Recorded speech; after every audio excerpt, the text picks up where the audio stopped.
আমি যেহেতু সব ধরনের মশলা বাসাতেই বানাই, তাহলে আমি হালিম মিক্সটা কেন বানাবো না?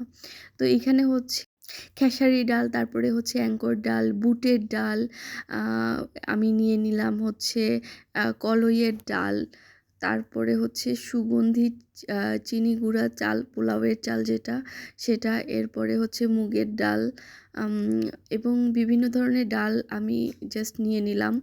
আর এখানে হচ্ছে গম এবং এটা মাসকলাই ডাল। আম অনেকে মাসের ডালও বলে থাকেন। আর আমি নিয়ে নিচ্ছি হচ্ছে মসুর ডাল। তো সমস্ত ডালগুলোকে সুন্দর করে হচ্ছে আমি একটু মুছে পরিষ্কার করে নিব।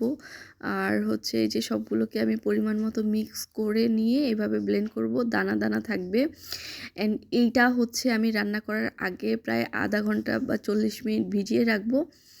আর হচ্ছে যেহেতু আমি হোমমেড মশলা বানাই, আমার হচ্ছে বাসায় হালিম মিক্সের মশলা বানানো আছে আজকে টুডু